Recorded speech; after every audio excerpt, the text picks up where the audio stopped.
Hello, everyone. Hi, John. Oh, good. I was wondering if the sound was working. I didn't hear anybody, so. I'm muted because I'm trying to shovel Can down you hear me dinner. now?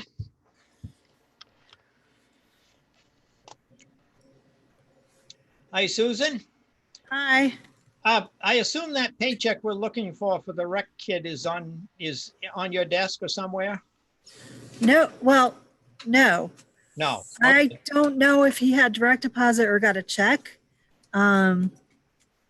If he got a check, I put all of those checks in for Sandy to sign. So I assume she mailed them out.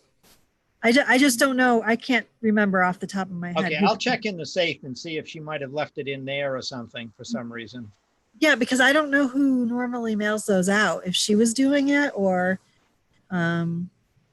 Yeah. We'll have to make sure. Everyone, I sent out a copy of the AP to sign, and it's big because of the school payment.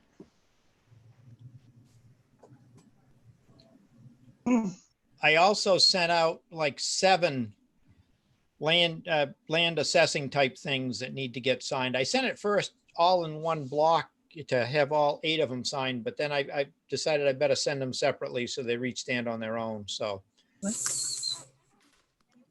hopefully you're getting them all. They'll all come in from Heather's email because she's the one who owns the account. Well, I shouldn't say her. She's the username on the account. When That did you was send last them? night, wasn't it? Last night I sent the land use stuff. This afternoon late I sent I just sent the accounting thing just before we started the meeting. Okay, all right. Have not received it. I haven't gotten that either. Okay, we'll double check. That's why I asked about it, because Yeah, not yet.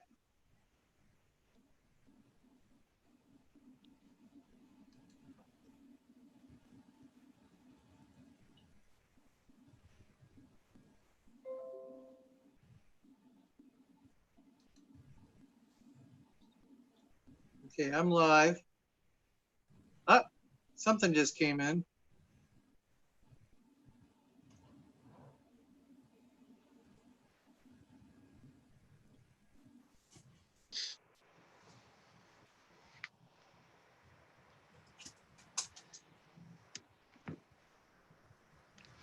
I think there was one more step I might have been missing.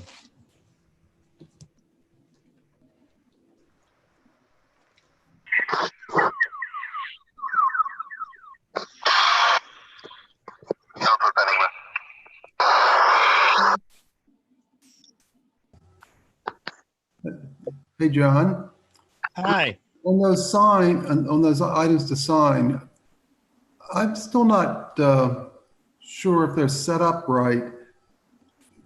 Yeah, I know it's putting your name in bold on the line and then putting the signature thing at the bottom. Yeah, there's got to be some way to put the signature right there in the space where it needs it. Yeah, I'll have to figure that one out. But I was just telling everyone, I just sent out the AP the same way. So it's like the classic definition of insanity. I keep doing it over and over again the same way and expect a different result. Okay. I will try to figure that one out. I'll have to.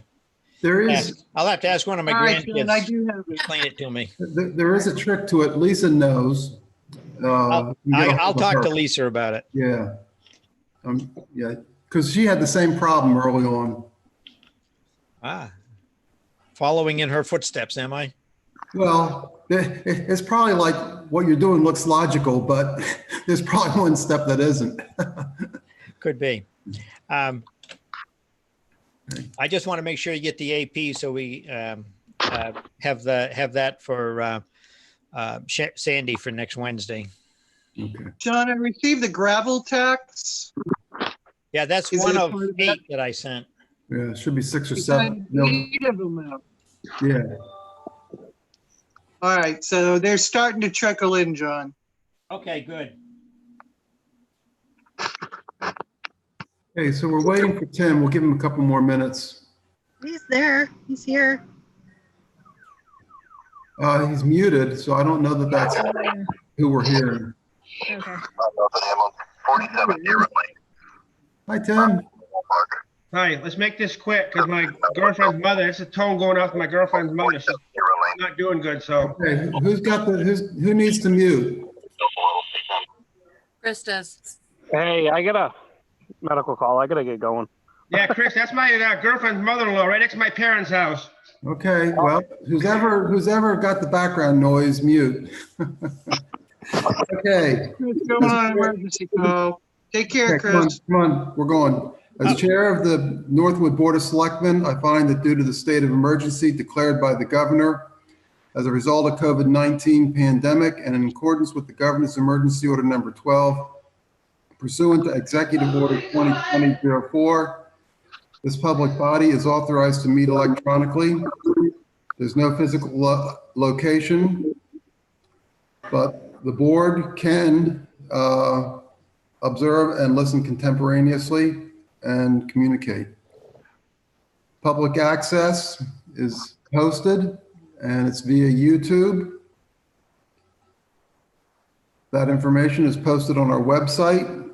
If anybody has trouble, call 603-340-0030. If we have any troubles with this venue, the meeting will be adjourned. There might not be a vote to do so, but it will be officially adjourned. All votes will be taken as a roll call, and I'm going to start the meeting by doing a roll call for attendance. Matt. Present. Beth. Here. Tim. I want to say not here because I got to go to a family emergency. I got to leave the meeting. Okay. Pam. Present. Okay. And Hal. Okay.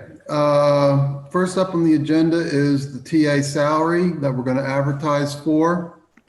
At the last meeting, I didn't feel that we had sufficient consensus on that. I asked folks to think about it some more, also contact Alan Gould, who is assisting us on this search. So at this point, I'm looking for feedback and a motion as to where we want to set the advertised salary.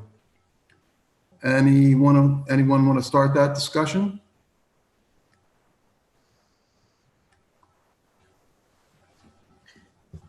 No? Oh, Beth, go ahead. Go ahead, Beth. So I did talk to him yesterday. Did Pam, did you get to talk to him as well? Yes, I did. I'll talk right after you or. Okay. Yeah. So he has explained that, let me read this. That doing the salary range, he said that, if we did the 85 to 95, that would be like, we might not be paying all of that out. Maybe you could possibly we get someone that doesn't need family plan insurance or retirement. So it didn't seem as scary after talking to him, because when you take 95 and you add 35,000 to it, that's a scarier number. That's a big number, no doubt. Yeah. But I mean, we have to pay it. I mean, it's, you get what you pay for. Pam, how do you feel? I had a long talk with him. I did a lot of demographics and some research on median incomes, our town population. I researched some area towns with similar populations. I looked at TA salaries via their annual reports. I went in and looked at some of the TAs for educational background and requirements to get the job, for what would be like minimum requirements and whether or not you need poli-sci or municipal management. I had a very long, good, detailed talk with Alan Gould, back and forth, reviewing criteria and his experience of what makes a good TA and what we're looking for and what we want to accomplish. He managed with sort of the same conversation that Beth had about salary and some that may not be looking for retirement or family plan, say. But we talked about the opportunities of Northwood, New Hampshire, of people who would be interested in being part of this town. With a great school, we are a good town, the locality and central locality, and how out in the field right now of government and administrative management, it's kind of in upheaval. So there's a lot of people out there. So we should be able to attract a good group. We went over who he's advertising with, where he's reaching. We talked about getting the link to the ad and to was it MRI for applicants onto the Northwood Town page. Because you never know, there might be somebody local in the surrounding area that has the criteria that we match. I looked at some local TAs, and a lot of them do have regional roots and backgrounds of bachelor or master's requirements. So interesting. He managed to talk to me about salary and get me out of my frugality.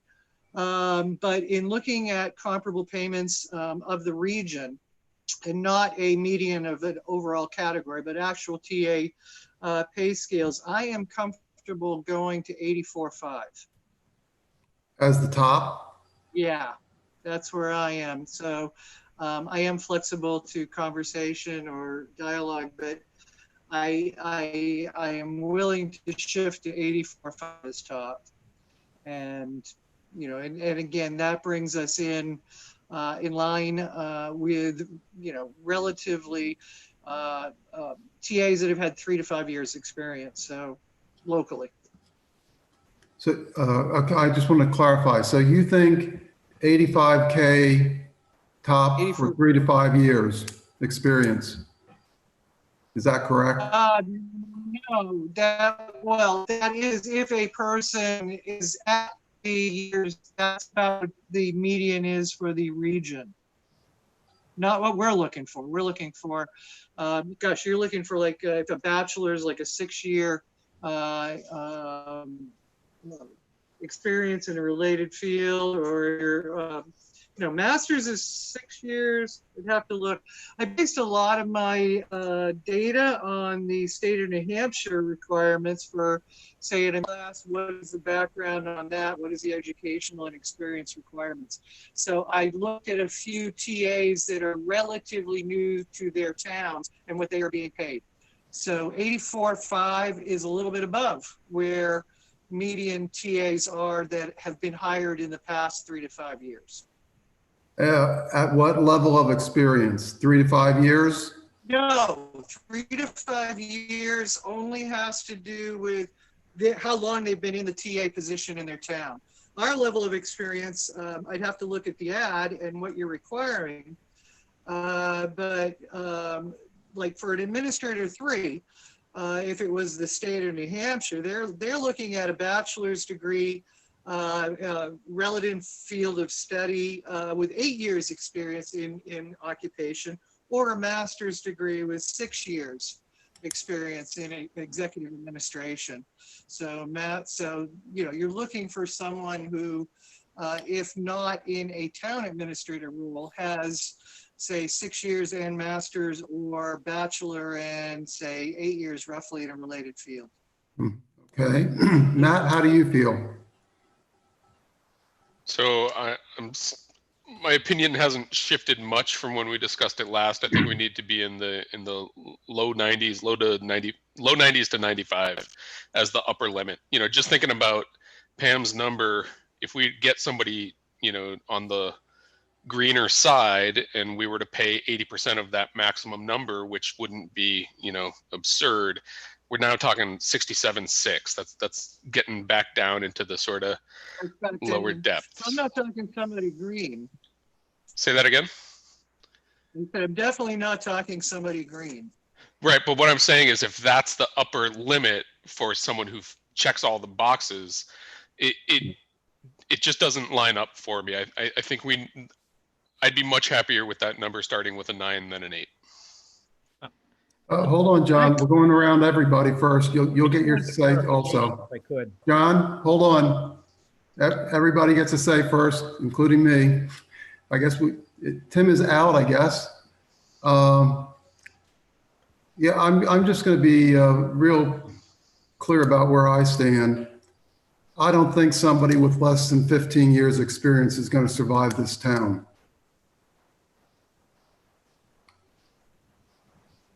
And for that, you're going to have to pay 85 to 95.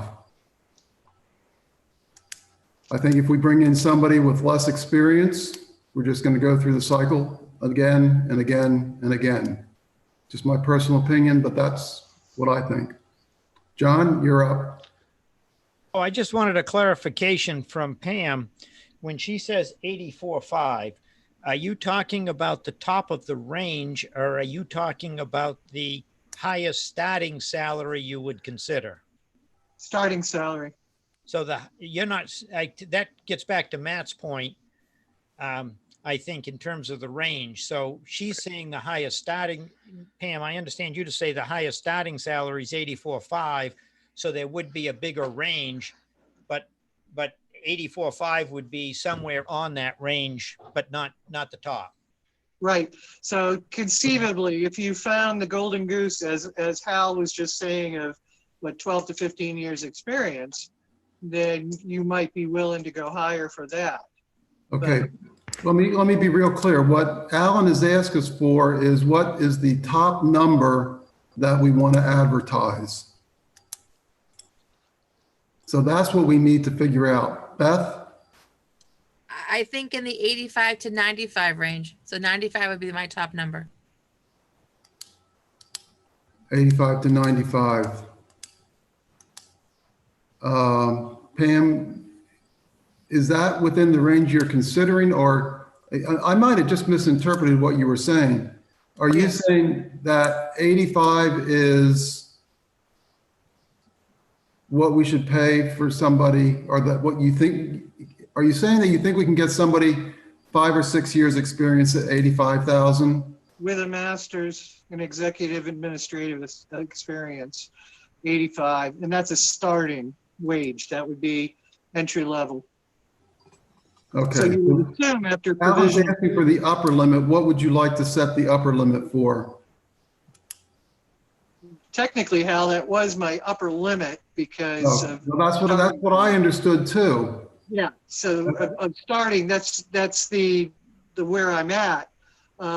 If I pushed it to 90, I would be gritting my teeth on a vote. If you if it comes down to 85 to 95, I might not agree, but 85, 90, maybe I could.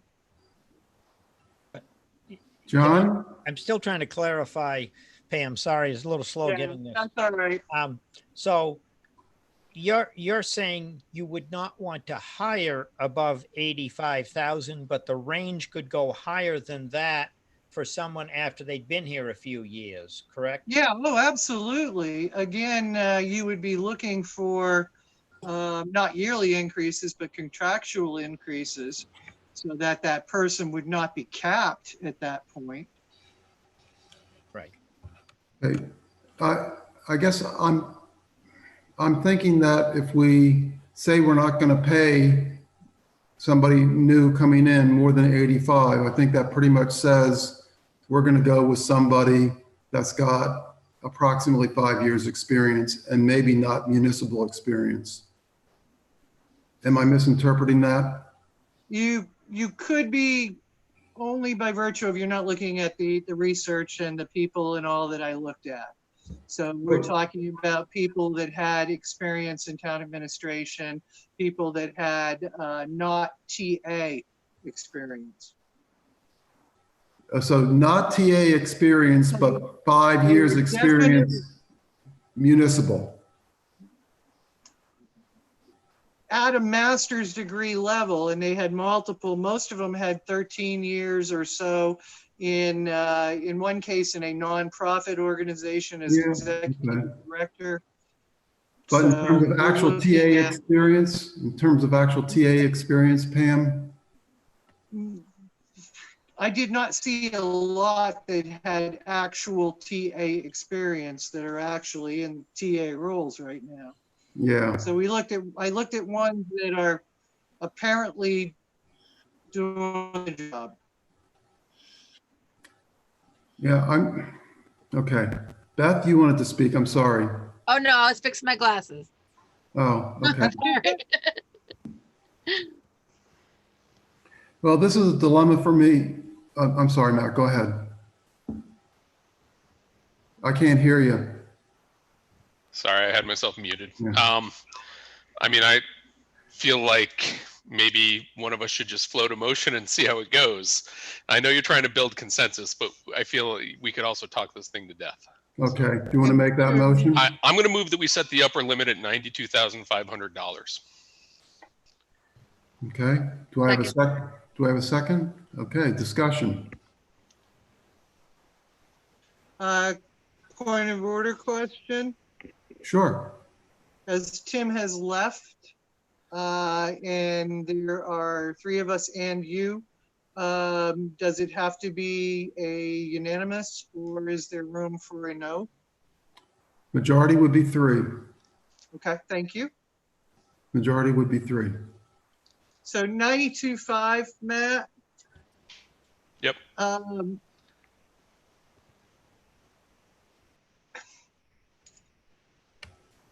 Are we, I don't want to be accused of like just grabbing a number. What do you base your 92.5 on, other than this is where people seem to fall in a median range of? I'm basing it on the median salary. I'm basing it on, I did a little bit of homework around, same as you, what the other towns around us, comparison towns are paying. And then realistically adding some percentage over what that number is for the job listing.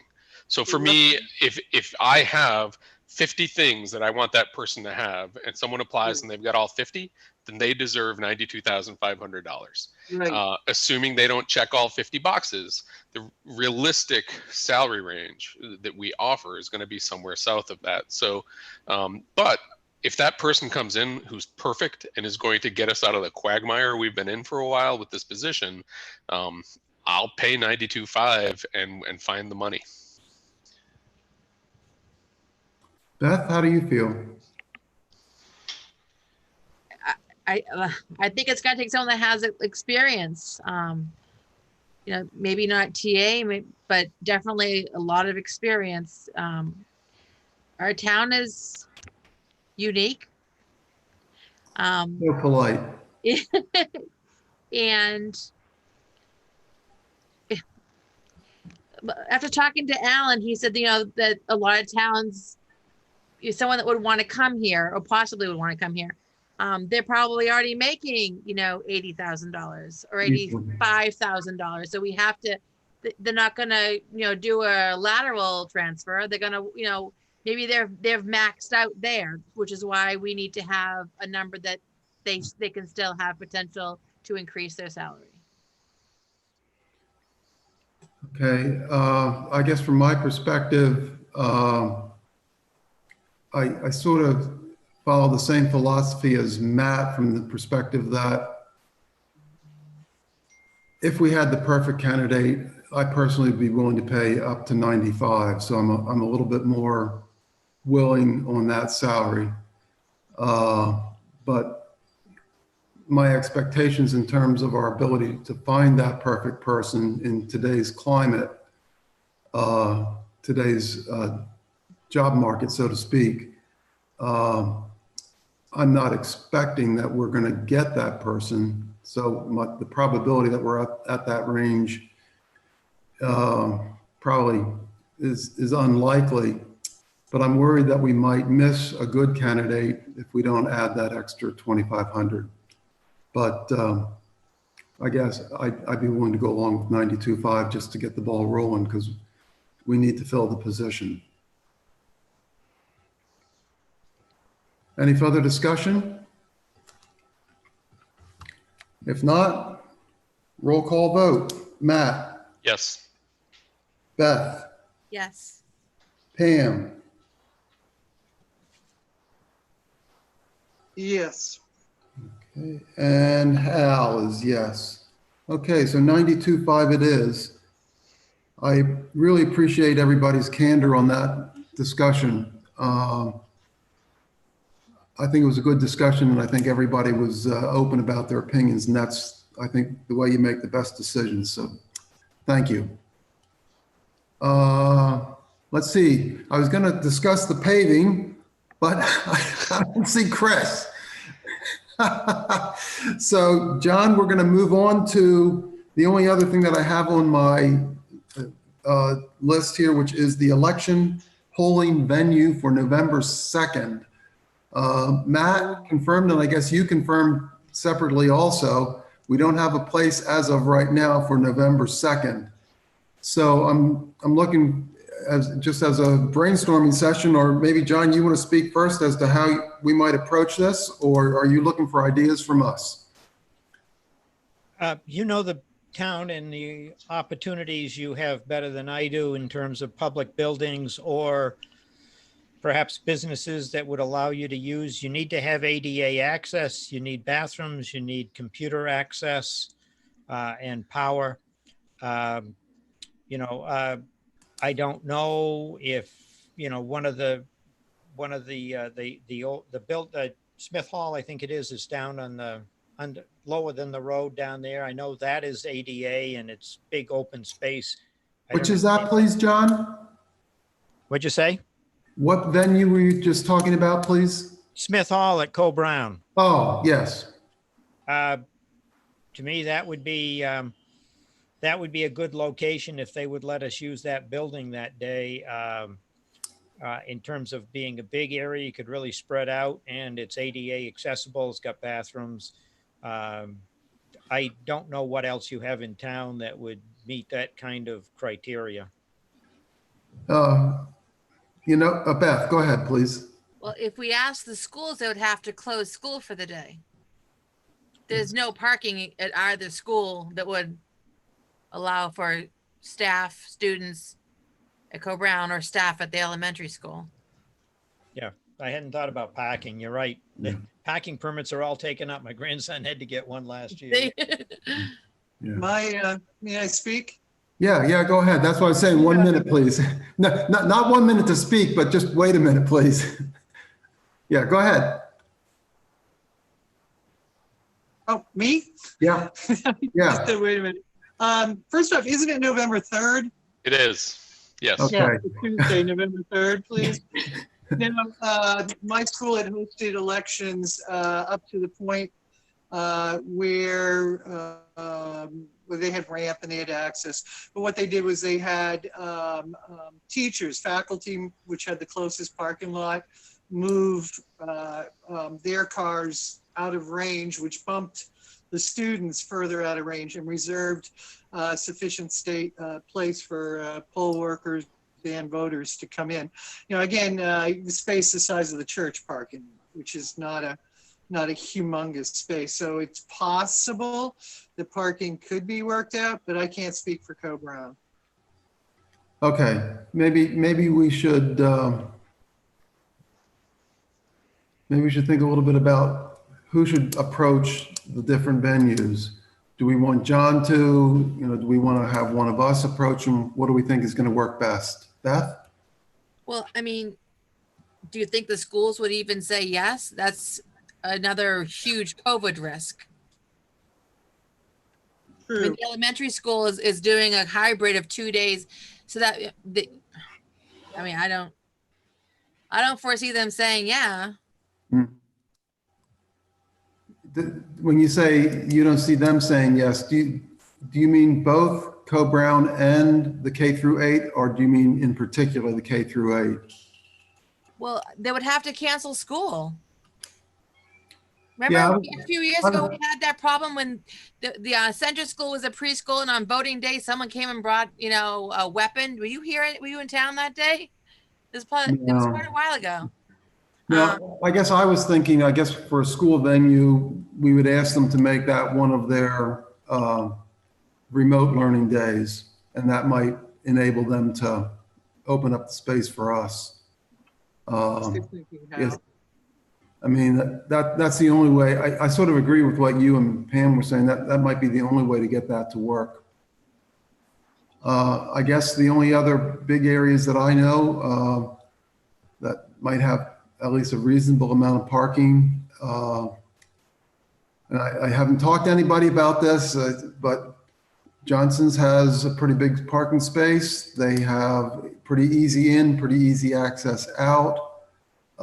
They do have a room inside, what do you call it? A function room where we could do some voting inside, but maybe we could do mostly outside voting. Wasn't a tent brought up? Yeah. I think it's something to look at. Yeah. So I don't want to go too far into this discussion because we need to, I think, include the moderator, Savannah, and Bob Young in the discussion because all those folks would have considerations to add to the venue. So could we just decide as a select board how we want to handle representation in that group? I know that I volunteered to go speak as a former moderator to add, some to help support Keith because he's new at this. Is the board willing to also assign John to participate as the representative for the Board of Selectmen and the administration? I feel like one of us might be better served to fill that role in that we probably know the town better than John. Okay. Honestly, we probably have stronger connections within the town if we need to go start asking for favors. And frankly, between you and Keith, and Bob for that matter too, we should have a fairly good lockdown in terms of the rules, right? I think so. And I'd be willing to volunteer to be part of that process. Okay, and just so we're clear on this, if there's two Board of Select Board members, then probably that's the limit. Right. Otherwise, we're going to be calling meetings all the time. So, Matt, I appreciate you volunteering, but just like on Shark Tank, I'd like to see if there's any other offers. Yeah, look for other offers. Okay. Anybody else want to throw their hat into the ring on that? I am only a participant in voting to date, so you guys have actually been there during polling days, so I'm not experienced. Yeah. Beth, any thoughts? You want to jump in that hot tub with us? No, I'm all good, thanks.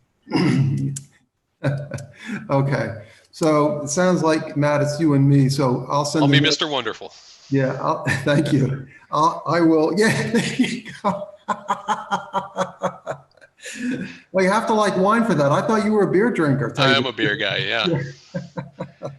Okay, I think that's the best way to play it. I don't think we can really resolve that here because we really do need their input. So if the rest of the board's comfortable, then how about a vote to appoint Matt and myself to a subcommittee to support that? Do I have a motion for that effect? So moved. Do I have a second? Motion, I'll do it. Second. Second. Any further discussion? Okay, so what we're voting on is to have Matt and I represent the town in the meetings with the moderator and the town clerk in terms of sorting out the voting process and especially the venue, because that's what we're responsible for. So roll call vote. Beth. Beth, you voting yes for us? My internet keeps on going out. Yes, I vote yes. Okay, thank you. Pam? Yes. Matt? Yes. And Hal is yes. John, go ahead. One thought about a tent is if you get a tent, you're going to have heaters and be ready for wind and, it could be fairly inclement weather in November in New England. So. Yeah, I'll have to all be taken into account. So it's going to be a challenge, I think. Okay. I guess I was hoping that Chris would stay online. Can anybody get a hold of him? Let me just. He had a call. He's on He was responding to emergency a med call. Ooh. You mean as a call fireman? Yes. right, and it's a Tim relative. So Oh, both no. Tim and Chris are responding. Oh, is that why? Oh, Yeah. geez. That's what happened. I did not realize they were related. I'm sorry. Mhm. Well, I hope everything is going to turn out okay on that. Okay, well, let's at least, I guess we're going to have the discussion without both of them, which might be a little bit difficult. So we're not meeting this coming Tuesday, are we? No. Oh, well, unless you schedule it. I Okay, can well. say that And the paving starts Monday, he said. Well, I'm a little bit concerned that that may be indeed the term to use, but based on a brief conversation I had with Chris, my understanding is the grinding in preparation for the paving has already started. yes, I drove it. Yeah, I drove it and talked to Chris. So Yeah. what I can say is, Go ahead, Pam, please. yeah, what I can say is Chris was telling me that the grinding, is going and up through there.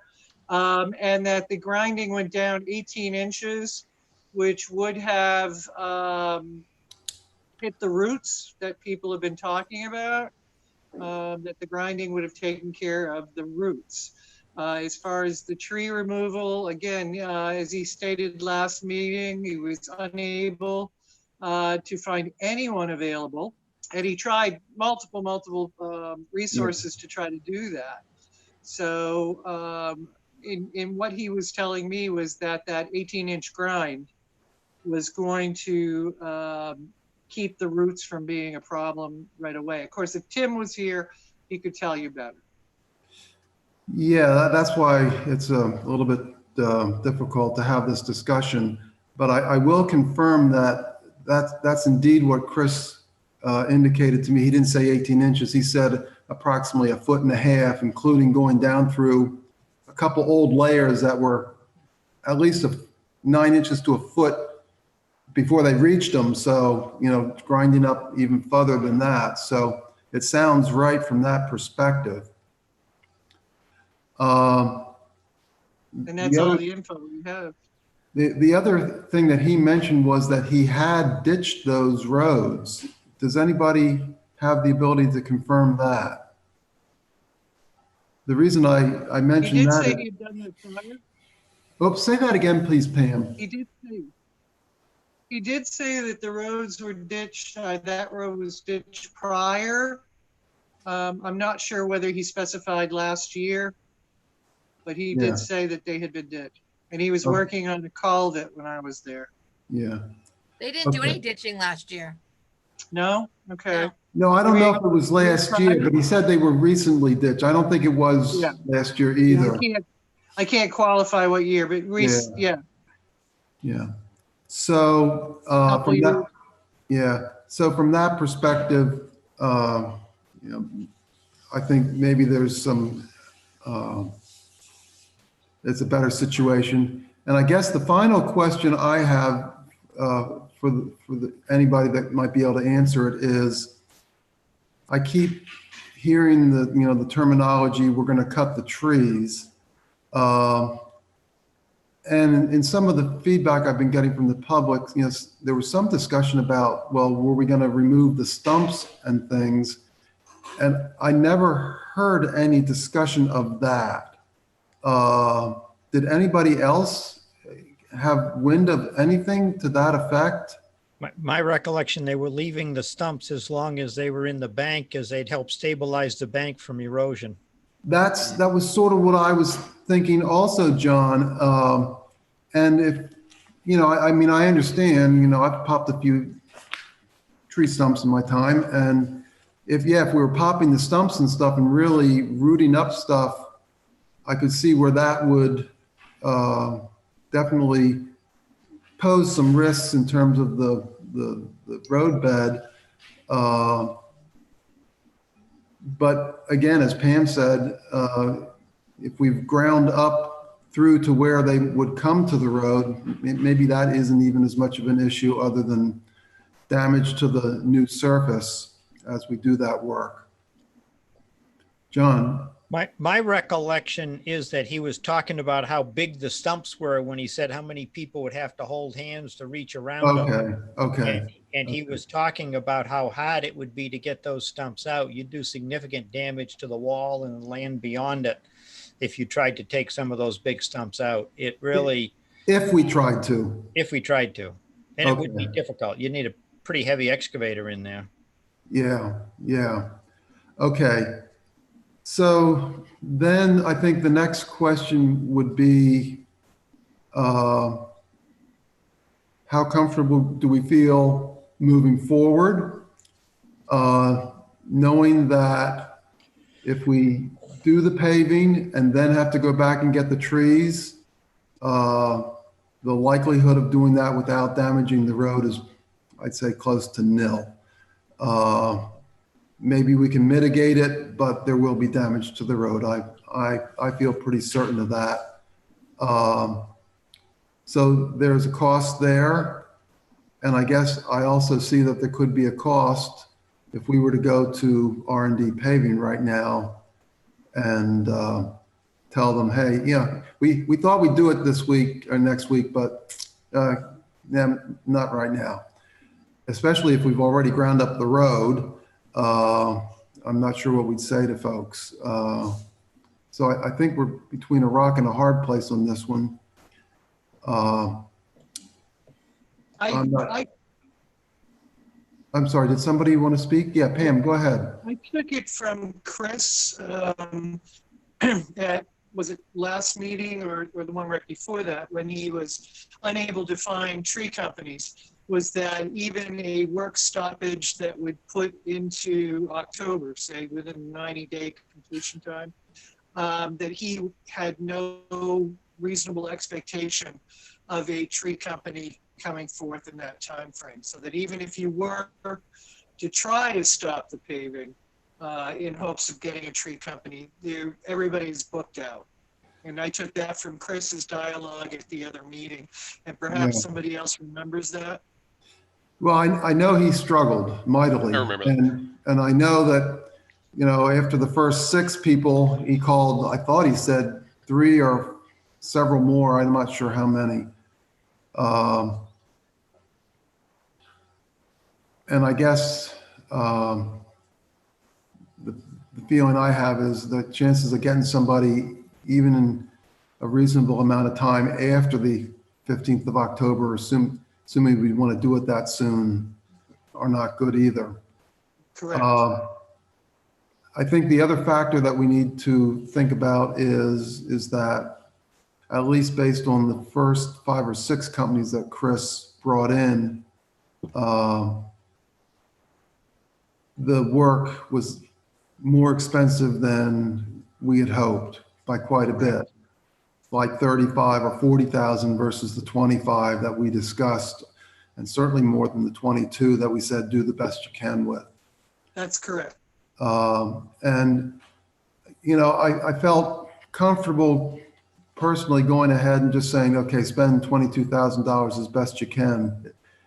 But in retrospect, I think it might be better to take the pause and make sure we've really got good quotes, that everybody really understands what we're looking for, and that we know the true cost and can really maybe select which sections get the most work and how much and all those types of things. And in doing so, then we would also stipulate that we'd like them to take special precautions given the new pavement.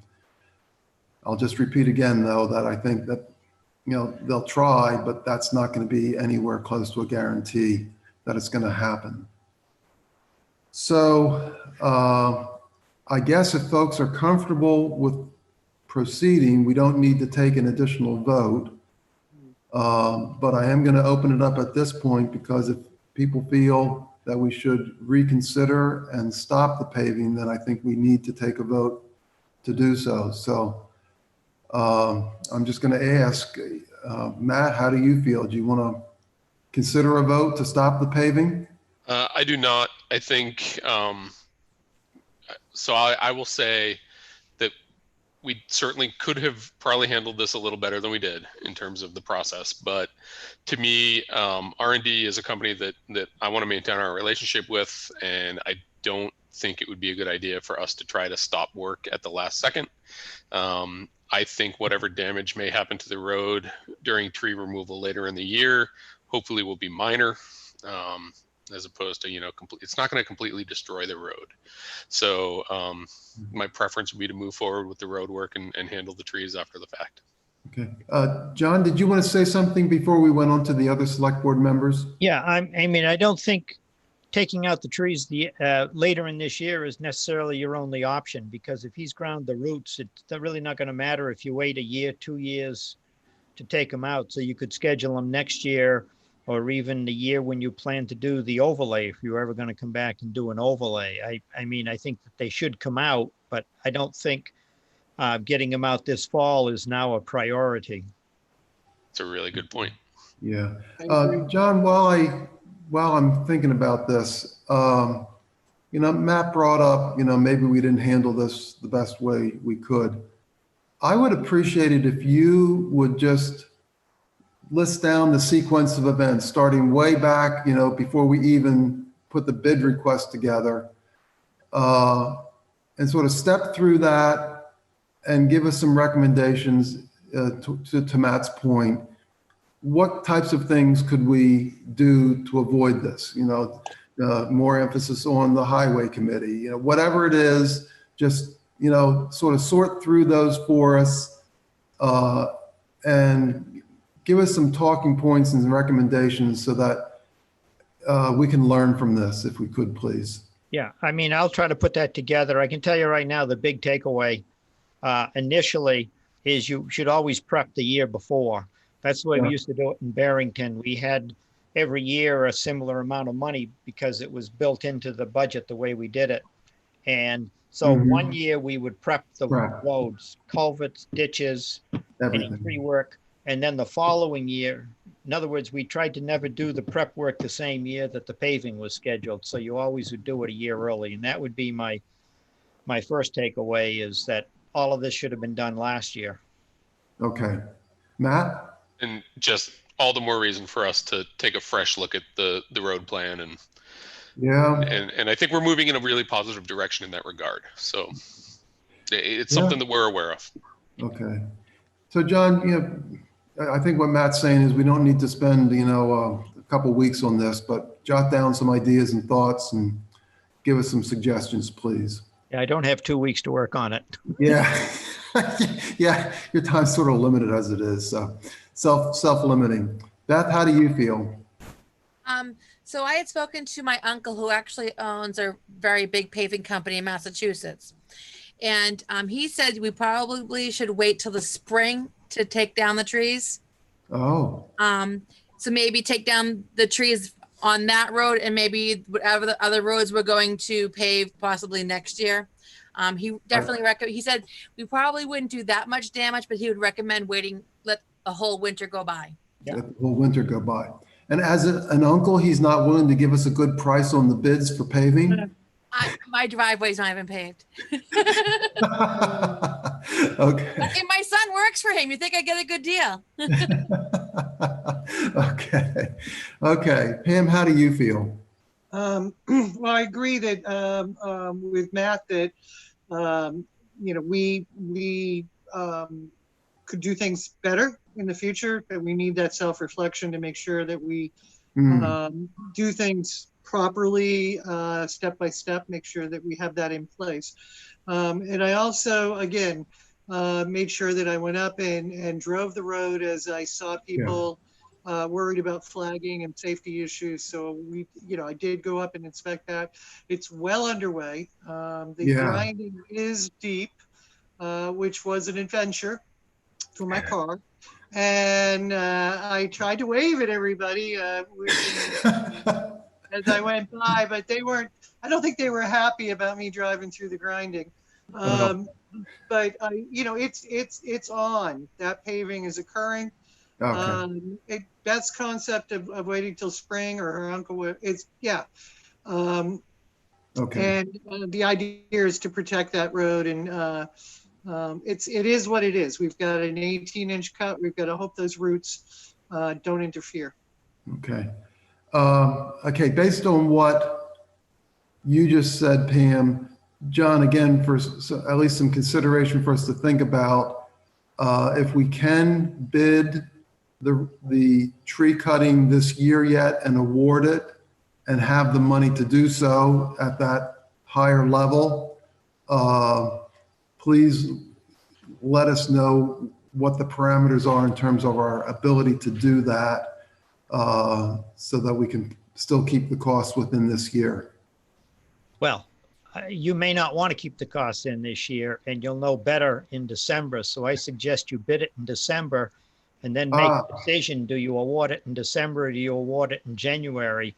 You should get pretty good prices bidding it in the winter for spring work, because they can then schedule it and fit it in before they get real busy. But I would suggest you bid near the end, where you can then look at where the overall budget is and whether or not the tree cutting should come out of this year or next year.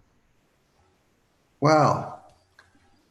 Okay, so I'm just going to make a point here. This is one of the reasons why I'd like a more experienced TA.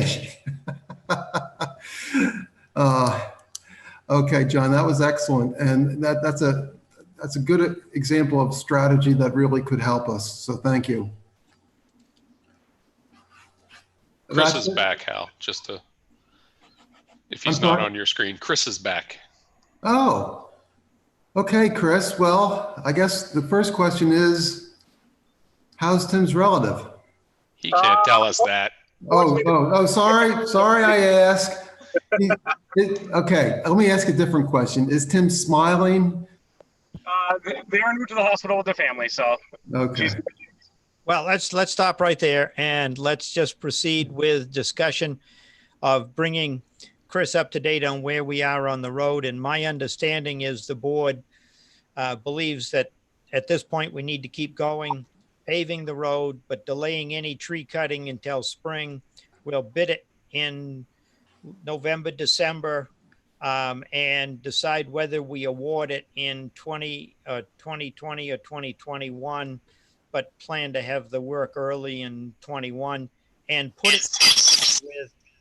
it together with any work that you may want to do for next year's paving at the same time. So you get those trees out, but you also cut whatever trees you may have for a project you're planning. Is that a fair summary, everyone? Excellent. Yes. Excellent. Perfect. That's good. So the only thing I can say is I did receive an email from Jeff Twogue. He's a regional salesman for R&D Paving, and he basically summarized the work that they had done, saying that with the amount of road base that they had ground and stuff, and the no impact on root systems, that they didn't grind anything up during the process. He said with the material that's laid down plus the amount of base material that was already there before, he has absolutely no issue with proceeding paving and have any issues with any root systems or tree work at all. Okay, so that's good feedback, professional feedback. Would be to actually do the tree work a little more closer to winter. That way it gives the base coat time to adhere and set up. So that was his only recommendation. On that, he was happy. Well, we're talking about putting the tree off until after winter. Spring. We can do that. I mean, that's just even more time. Right. Yeah. He said if you went closer to November, December, it wouldn't be an issue whatsoever. Yeah.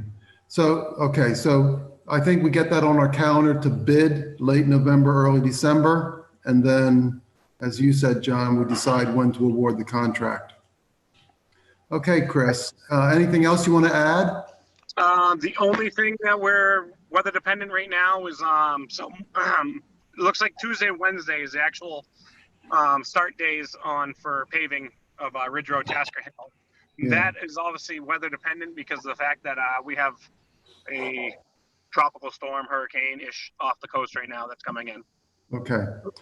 Okay. So if anything, it might bump up a day. So instead of Tuesday, Wednesday, it might be Wednesday, Thursday, or Thursday, Friday. It doesn't matter. But either way, it'll be done this week. So is Harvey Lake Road now all completely wrapped up? Harvey Lake is 90% complete. The only thing we have not done is backed up shoulders with gravel yet, which R&D will be doing after they pave Ridge Road and Tasker Hill. They come in with at one time and do all the roads at once. Okay. Okay. Anything else that folks want to ask Chris? Question. Go ahead. Yeah, the weight restriction on Harvey Lake, was that sign put up? I put that up yesterday just for a temporary measure for probably about a week or so, just so I don't have any heavy equipment running on basically green asphalt that was just laid. Right. It really hasn't had a chance to set up yet. So after a week, it's good? After a week, yep, definitely after a week. Okay. So. Okay. Any final questions for Chris? Okay, hearing none. I don't have any other business. John, thank you again for your input and help. Very good. Do I have a motion to adjourn? Move to adjourn. Do I have a second? Second, thank you. Want to thank Susan again for being with us. Oh, yes, Thank thank you, you, Susan. Susan. Yes, you, I do. You're in a different spot tonight too. Are you Yeah. outside? I'm at my dad's house. Oh man, I like looks that wall nice. behind Yeah, you. that's beautiful. The chimney. Oh, I that's missed the cat. yeah, nice, nice. Okay, well, thanks again for meeting tonight, everybody. Have a good weekend, and I guess we'll see everybody in 10 days or so. Did we vote to adjourn? We can if you want. Pam, you go first. Yes. Beth? Matt? Yes. And Hal, yes. Thanks again, everybody. Have a good weekend. Night all. Enjoy your weekend.